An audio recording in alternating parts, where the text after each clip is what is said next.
Deseo en el nombre de ese Dios que nos reúne, de esa Señora hermosa que nos acompaña, a todos y cada uno dar un abrazo de bienvenida a este santuario.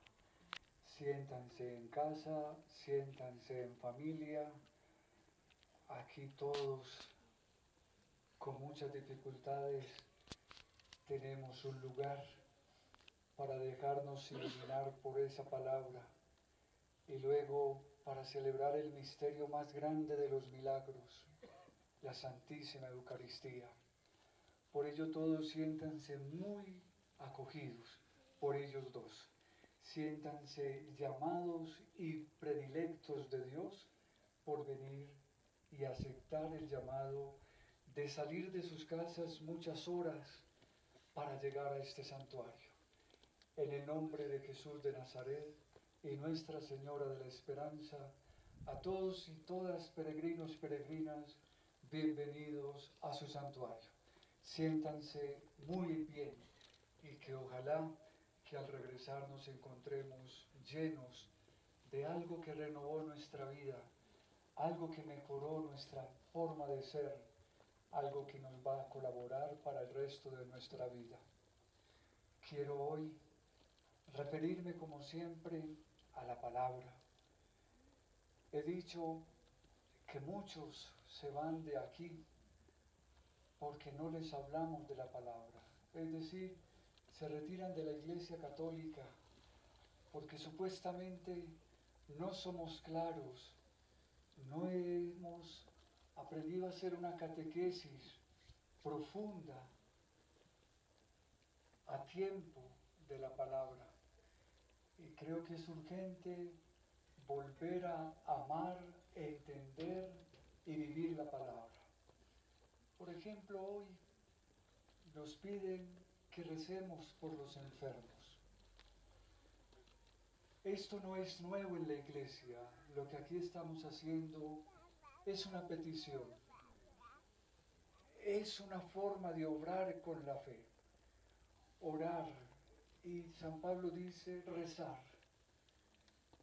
para que el que está enfermo encuentre consuelo y esperanza en su sufrimiento.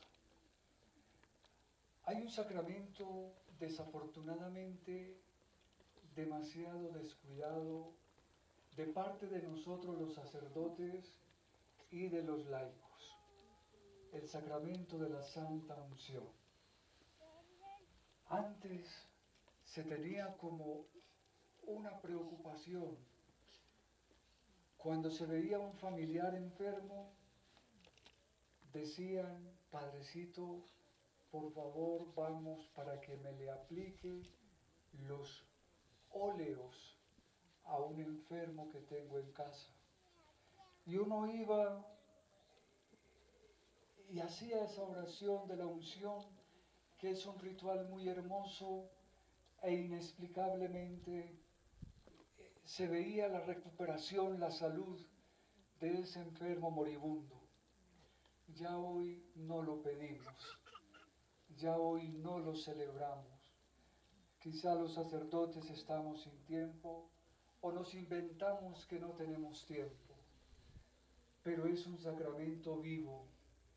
Después del concilio se dejó de llamar extrema unción, es decir, se entendía como lo último que recibía un enfermo. Ahora se llama la santa unción de los enfermos. Y la iglesia reza sobre el enfermo. La iglesia dice, le impone las manos. Y es bien interesante esta experiencia. Yo recién llegado de Europa, sin espiritualidad, sino con muchísima teoría teológica, en mi primera parroquia, muy campesina, me llevaron a la unción de un enfermo y me monté en una mula, caminé mucho tiempo y llegué allá. En la falta de fe y de entrega a la experiencia viva con Jesús, uno es muy mecánico en hacer las cosas. Pero cuando uno analiza y celebra punto a punto el ritual de la unción, encuentra elementos muy bonitos, muy valiosos. Y dentro de lo que yo no creía o nunca había escuchado, era esto de imposición de las manos. Pero el ritual de la unción dice, antes de ungirlo, imponerle las manos. Llegué a una casita de tierra muy oscura. Yo no veía dónde estaba el enfermo.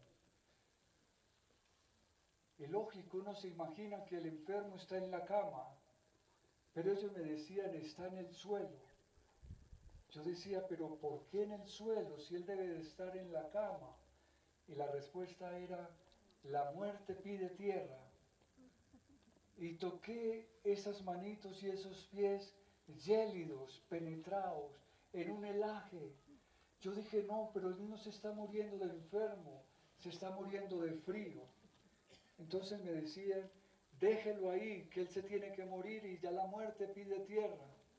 Yo les dije, pero mientras yo hago la oración por él, no lo vamos a dejar en la tierra. Ahí con una velita celebré la unción y personalmente fui en un fogoncito en la tierra y con la abuelita hicimos un caldito y yo mismo se lo di. Y quién sabe si era que el Señor tenía hambre o frío. El caso fue que yo lo abrigué, le di la sopita y me regresé. Yo vivía demasiado solo en un pueblito donde no había prácticamente nada. Y al domingo no me asistían a misa ni 10 personas. Y dentro de los asistentes estaba el viejito. Y yo me alegré tanto, tanto. Y me dijo, padre, me queda muy lejos venir. Pero vengo a decirle que cuando alguien de aquí se muera del pueblo, mándeme pedir el ataúd, que yo estoy vivo y ya no lo necesito. ¿Y por qué ya no lo necesitaba? Se sanó el Señor. Lo sanó la oración, lo sanó la sopa. ¿Qué sanó al Señor? La fe. Y ahí, en uno que es tan racional, hay que entender entonces a aprender a dejar actuar a Dios, dejar que Dios obre en nosotros. Y por ello yo hago publicidad de ese aceite bendito. No es para que los misioneros y las misioneras lo vendan, sino porque el Evangelio está lleno de símbolos y dentro de ellos está el aceite. El aceite remueve todo y cuando algo se pega, siempre decimos, esa puerta chirrea porque le falta aceite. Y se le echa aceite y no chirrea más. Así es el aceite en un enfermo. Mueve y remueve y quita el dolor. Por eso como ya los sacerdotes no vamos, ni de los hospitales nos llaman, y en los hospitales quitaron las capellanías porque necesitaban espacio, ya no hay sacerdotes ni religiosas en los hospitales. Nos quitaron esa presencia que se hacía antes. Entonces, haga usted la oración por el enfermo. No es que vas a sentirte sacerdote, porque esta unción es solamente derecho del presbítero. Pero tú tienes derecho a untar un poquito en tu dedo y ungir donde le duele al enfermo y rezar por ese enfermo un Padre Nuestro. Y no te preocupes qué va a pasar de ahí en adelante. Deja que sucedan las cosas de Dios. Hay un pecado grave en nosotros y es un pecado de soberbia. Que dicen, es que yo soy muy indigno, yo soy muy pecador. ¿Cómo voy a pretender orar por otro? Ya eso es un gravísimo pecado. porque tú no eres indigno ante Dios. Tú eres amado de Dios, importantísimo para Dios. De ahí es que nos zafamos de Dios, nos alejamos de la misericordia de Dios, porque yo mismo me estoy llamando indigno. Nadie es indigno. Todos fuimos creados con dignidad. Si no hubiésemos sido creados con dignidad, seríamos una cosa. Pero somos personas. Y el hecho solo de ser persona ya es dignidad, ya es santidad. Entonces no nos menospreciemos, menos aún negarle a un enfermo una oración. Menos aún, porque eso es soberbia. Es que si no sucede nada se burlan de mí. Es que tú no vas a decir qué haces tú. Tú vas a dejar que Dios obre a través de ti, que eso es muy diferente. A mí me reclaman muchísimo. ¿Por qué a otros se sanan y yo no he sido sanado? Alma bendita del padre Emiliano Tardif, le hacían esa pregunta y él le respondía, déjenme ir al cielo y les respondo. Y yo no estoy para decir si tú o no te sanas, simplemente tú dejes que tu cuerpo reciba una bendición, lo demás sobra, lo demás viene por añadidura. Luego el apóstol nos dice, recen, no dice lamentense, lloren sobre el enfermo, sino recen sobre el enfermo.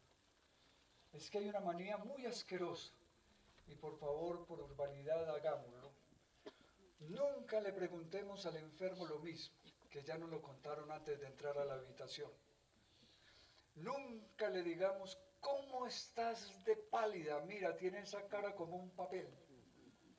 Nunca le digas a la mamá o al esposo, ya hiciste las vueltas de funeraria. Otros llegan a comerse lo que les dan ahí en la mesita de noche. Y hacen un círculo de chismes ahí, como es de horrible estar en una cama en el hospital y ver eso. No, el enfermo no necesita visitas, ni necesita comensales, necesita silencio. Y que en el silencio tú le tomes una manito o un dedito del pie y reces por él un Padre Nuestro. Y punto. No necesita el enfermo ninguna otra cortesía. Esa es. Luego rezar no es lamentar, no es crear pánico, porque de todas formas, en el extremo de nuestra vida, no nos vamos, tenemos que estar preparados para partir. No podemos retener lo que es imposible retener. Yo no oro a Dios para que alguien no se muera. Estaría en contra de la voluntad de Dios. Porque yo no le puedo decir, Señor, este enfermo no me lo vayas a llevar todavía, que no se vaya a morir. ¿Y quién soy yo para estar en contra de Dios? Yo le tengo que decir a Dios, si le concedes aún la vida, qué bueno que este enfermo se sane. Pero por ahí también le reclaman a uno. Usted oró por el enfermo, mi mamá o quien sea, igualmente se murió. ¿No le parece que fue la máxima de las sanaciones? ¿No ve que cuando uno se muere deja de sufrir? Mal allá afuera, cuando yo estuve muerto 4 minutos, me hubiese ido de una. Qué rico hubiera sido. Estaría feliz allá, porque yo estoy seguro que arriba todo es bonito, arriba todo es bello. Entonces, uno no puede orar para una palabrita fea, torcer a Dios. No, yo no puedo hacer eso. Y por ello, como decía el padre Jimeno cuando venía, pedimos lo que no sabemos si nos conviene. Yo no sé si lo que pido por el enfermo, con mi mente, con mi forma de querer a alguien, esté obrando en la oración correctamente. Uno debe tener compasión por el que sufre, orar por el que sufre, pero no orar para que Dios cambie lo que ya tiene previsto hacer. ¿Es entendible o no? No puedo cambiar la voluntad de Dios. No puedo. Entonces cuando uno se muere, no reclamarle a Dios, y como muchos se vuelven enemigos de Dios, porque me llevó a mi mamá, a mi hermana, a mi hijo, y pobre Dios, ¿qué culpa? ¿Y él qué? Ya tiene 1000 problemas con nosotros para ponerse a pensar en un libro grande. Usted venga para acá, quédese allá, devuélvase, véngase. No, es la vida. Y tienes el momento. Por ahí hablan de destino, yo no creo en eso. Pero el que le llega el momento le llegó y eso no se puede cambiar. Entonces el aceite ayuda a remover.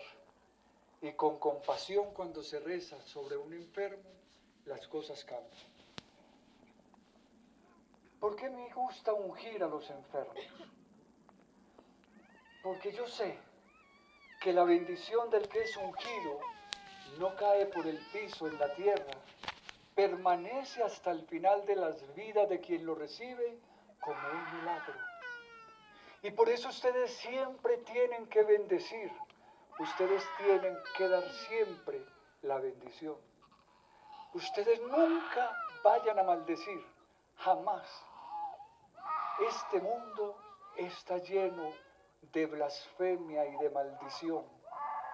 Dicen que tenemos que cambiar este mundo. ¿Y cómo se cambia? Bendiciendo. ¿Cómo cambio mi familia? Bendiciéndola. ¿Cómo cambio mi empresa? Bendiciéndola. ¿Cómo cambio a mi hijo rebelde y drogado? Bendícelo. Bendice siempre. Nunca maldigas. Nunca des el revés de la bendición. Sea amplio y generoso al bendecir.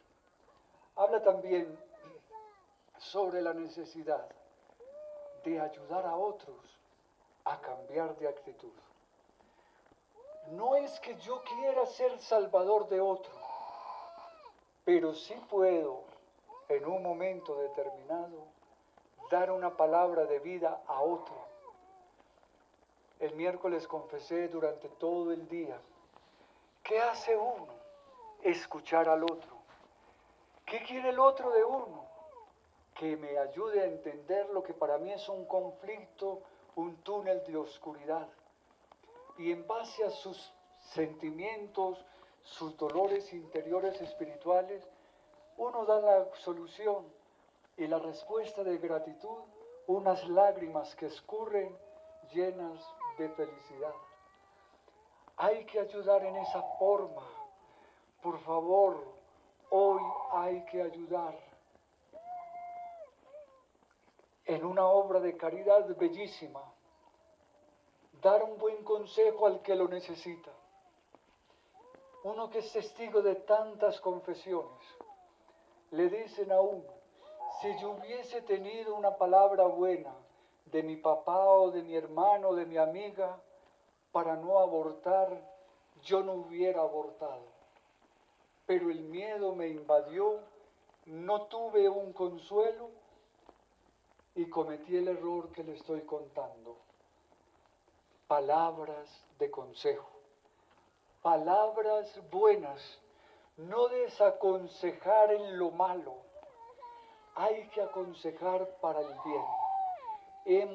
Nos hemos vuelto muy malos consejeros y desafortunadamente muy chismoseros, demasiado. No somos capaces de guardar un secreto. Transmitimos el secreto y lo volvemos como el teléfono roto que jugábamos de chinos, porque no somos capaces de guardar la fidelidad del silencio de quien me pide guardar un secreto. Hoy hay mucha desconfianza entre nosotros. Hoy es muy escaso que alguien confíe en otro, porque siempre hay una frasecita. Te lo voy a contar, pero no se lo cuentes a nadie. ¿Qué debe decir uno cuando alguien le dice esa frase? No me cuentes nada, porque estás diciendo que no crees en mí. Hay que tener capacidad de dar confianza.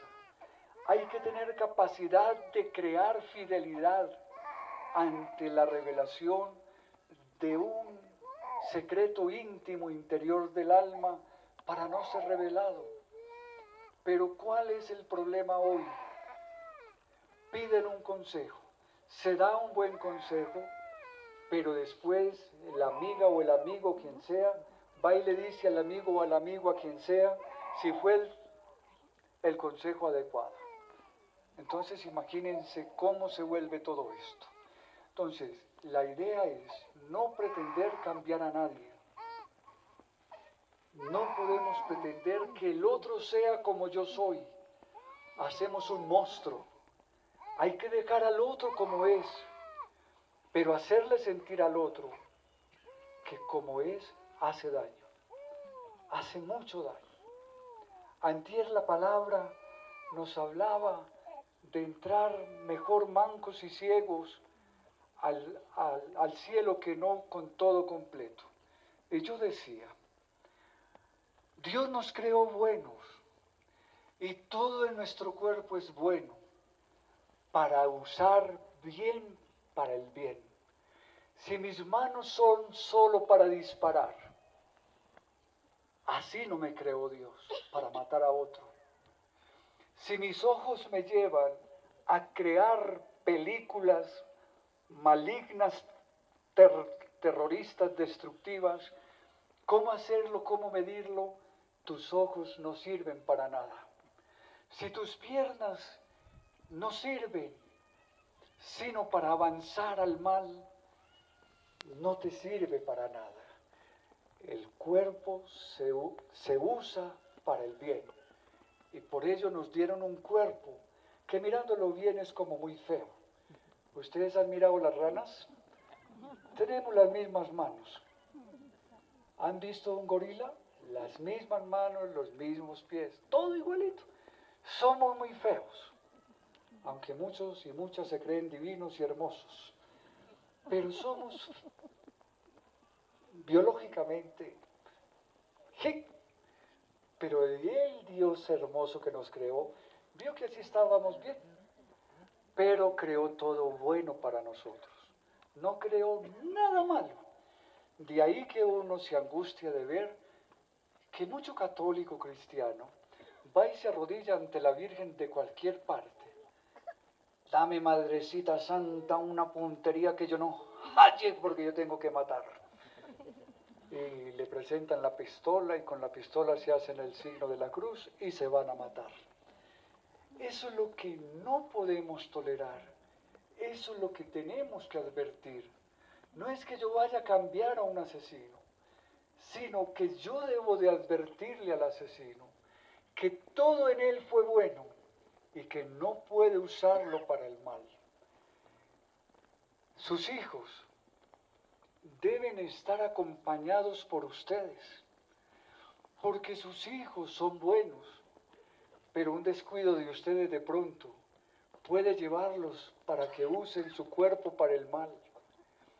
Estén pendientes de sus hijos, cuiden a sus hijos, acompañen a sus hijos, no los dejen solos, no los cantaleten tanto.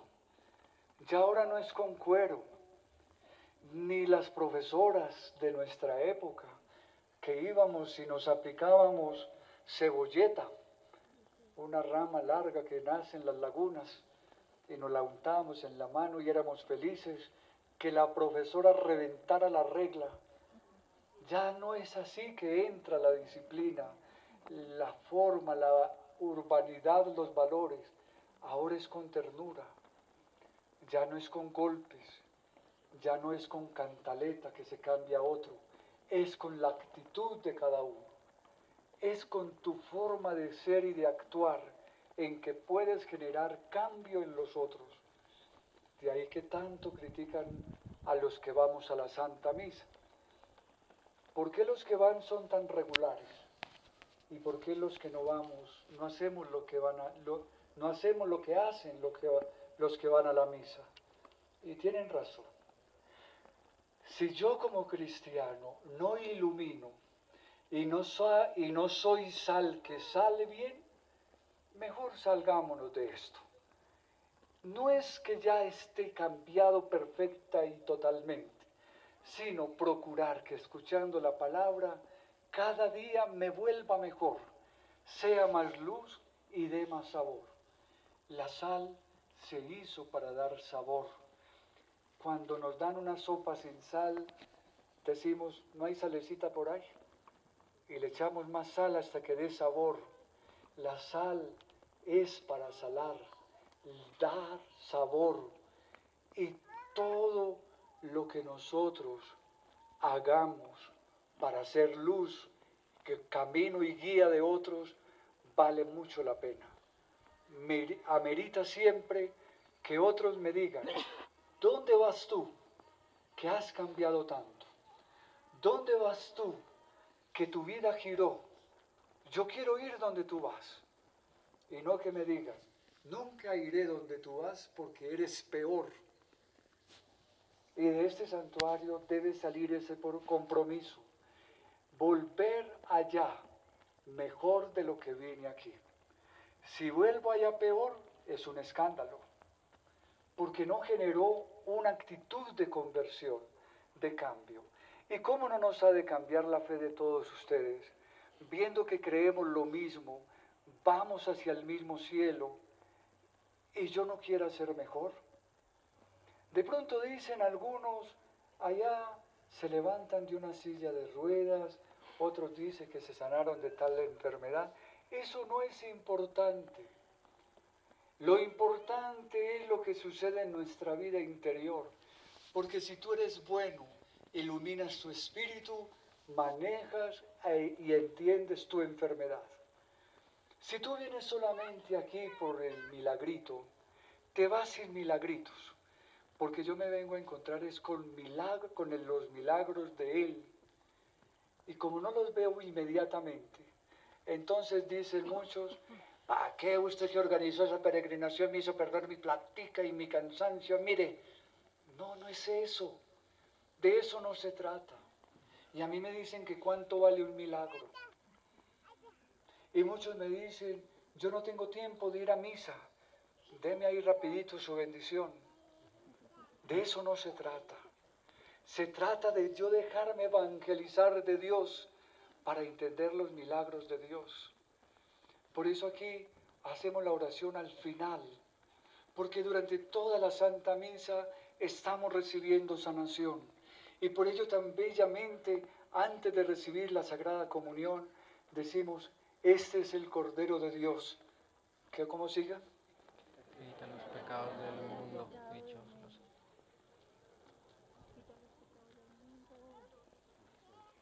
Porque si entras en mí, yo, Señor, no soy digno. Una prueba tuya bastará para sanarme. ¿Cómo es? Digno de que entres en mi casa, pero una palabra tuya bastará para sanarme. Entonces, toda la Santa Misa es sanación. Luego, para yo sanarme, tengo que tener un proceso espiritual. Para yo sanarme, tengo que estar en constante comunicación con la divinidad, con el cielo. Por eso hoy se buscan milagros así, a la velocidad de la luz. Llegó el doctor y dice que da unas buenísimas medicinas y los ponen a tragar aguas podridas y una cantidad de hierbas y de cosas. Se sanó cuando el doctor llegó, no, se murió antes de que se fuera. No se puede confiar la vida al milagro flash de lo que nos prometen en todos los pueblos, en todas las esquinas. Eso no es cierto. Cierto es tu luz interior de Dios en ti. Sin ese Dios interior no pasa nada, no pasa nada. Y por ello abren garajes por toda parte, porque en toda parte ofrecen milagros. Por toda parte, es que estoy aterrado, impresionado de ver cuántos garajes han abierto en toda parte. Y todo es milagros y sanación. Y no ese es el tema. El tema no es el milagro ni la sanación. El tema es mi progresiva conversión a Dios. Católicos, ¿de cuántos de ustedes con honestidad y con verdad? Al sí, sí, al no, no, lo demás viene del demonio. ¿Cuántos de ustedes, peregrinos, peregrinas, van a la Santa Misa todos los domingos? Alcen la mano. ¿Cómo vamos a pedir un milagro así? Ahora, los que no van a la Santa Misa los domingos, ahora cómo es la cosa. O van todos o no va ninguno. Con honestidad, a lo bien, no es por molestar, sino para hacernos a una idea. Alcen la mano. No voy a decir entonces todos los domingos, que van a misa los domingos. 1, 2, 3. Bueno, mejoró la cosa. Ahora, los que no van ningún domingo a la Santa Misa, háganle a ver. Mentirosos. Perdón. Pero es que no entendemos, Padre, ¿cierto? No todos van, pero todos van. A ver, de nuevo, 1, 2, 3, los que van. Bueno, y de vez en cuando, pues, porque algunos... Se ve que de vez en cuando... A ver, los que van todos los domingos y de vez en cuando. Ahí sí todos, cuando le muere el vecino. Ahora, los que no van. ¿A lo bien? Los que no van, no van. Porque van a salir de aquí con un propósito de empezar a ir. Ese es el tema de hoy. Empezar mi conversión para que otros se conviertan. No para llegar con la cantaleta y que le digan a uno,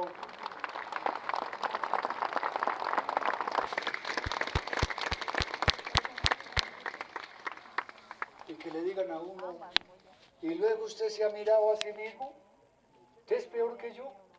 ¿Qué viene a hablarme? ¿Cuál es la garladera? ¿Cuál es la lengua que me echa? Mírese a usted mismo. De ahí viene lo del Evangelio. Quita la viga de tu ojo. No pretendas quitarle la del otro. Entonces, si somos luz, si nos convertimos poco a poco, hey, parcero, usted que va ahí a lamer ladrillo, ven amigo, ven hermano, ven parcero, allá suceden cosas buenas. No, yo no voy a escuchar la cantaleta de un cura allá. No, no es la cantaleta del cura, es el encuentro con el parcero del cielo. Y verás que tenemos éxito. Todo se nos da en la vida, porque con Dios el éxito se triplica, se multiplica, es infinito. El que quiera construir sin Dios es un arruinado. No tiene nada ni tendrá jamás nada en la vida.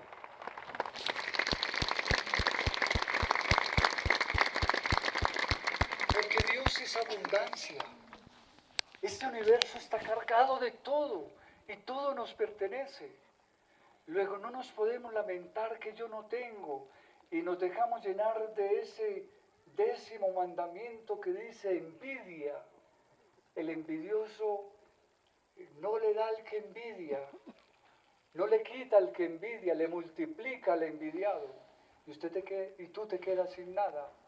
Entonces, a lo bien, con Dios, todo lo tenemos, nada nos falta, todo nos sobra. Y hay una frase muy hermosa de Santa Teresa de Ávila, que yo la tengo muy presente. Nada te turbe ni te perturbe. Con Dios todo lo tengo, nada me falta. Así sea. Así sea.